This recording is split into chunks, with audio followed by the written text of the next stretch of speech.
Cooking na, twacting pa. Tara. Dito tayo sa ating kusina. At habang naglalakad tayo, simple lang ang mechanics nito. Magde-demo kayo para nasa isang cooking show. Pero, ang twist, sasabihin ko kung ano ang dapat na emosyon na iaarte nyo habang nagde-demo kayo sa pagluluto. Malinaw? Malinaw. Game! Game! O, mauna si... In short, paglalaroan mo kami. Hindi naman. Mauna, makikita yung galing nyo sa arte dyan. Mauna si Rafael. Action! Hello po sa inyong lahat. Ako si Chef Rafael at ituturo ko sa inyo ang tesang isda na may gulay. So, ang sangkap, sibuyas, bawang, hito at mga gulay tulad ng talong, sitaw at pechay. Okay. Gawin mo yan ng sobrang masaya. Unang igisa, ang sibuyas at bawang at saka ibuhos ang tubig sa kawali dito. It's not even... Hayaan kumulo sa... at hayaan kumulo sa loob ng 3 minuto. Nagdadrama! Kapag kumukulo na ang sabaw, idagdag... Artista talaga si Raf. Isda. Oh, sige na. Kunyari. Idagdag ang isda at hayaan itong maluto. Natataranta! Kapag malapit, kapag malapit na itong maluto, ang isda, maaari nang idagdag ang mga gulay tulad ng talong, sitaw at pechay. Yay! Wow, okay yun ha. Parang mali yata yung maluto ko dito. naman kainin yan. Pesang isda. Ngayon naman, si Chris ang Pesang magluluto isda, na. pero- Pesang isda. May twaktingan pa rin. Ready ka na, Chris? Ano lutuin ko naman?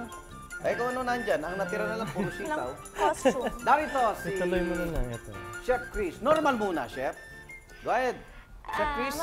Magandang gabi po sa inyong lahat. Ako si Chris at ituturo ko sa inyo ang pagluluto ng kare-karing ginamitan ng Choco Peanut Bars. Tuloy. Ang Normal. mga sangkap, sibuyas, bawang, belly, giniling na mani, at mga gulay tulad ng talong sitaw, pechay at puso ng saging. Nangaakit.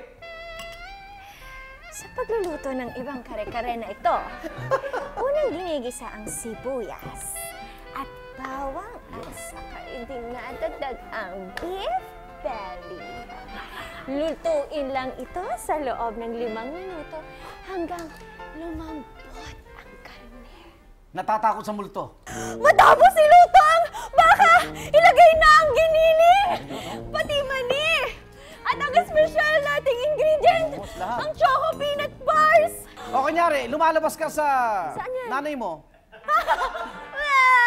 Nagdagan pa ito na doon! At aswetong kilala! Ayan, Ba't di ka parang may kulay sa kapag almost cook na ang kare-kare, maaari nang idagdag ang mga gulay tulad ng talong, sitaw at pechay! Drama! Let it simmer at maaari na itong ilipat sa isang bowl.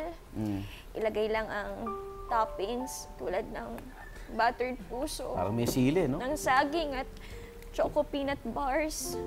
Presto, ito na ang Choco Peanut Kare-Kare na mabibili sa halagang 345 pesos. Kasya na hanggang sa 3 hanggang 4 na tao. Ay, ang hirap pala maging ano. Psycho. Ngayon, Nakakabaliw. Ay, ikaw naman.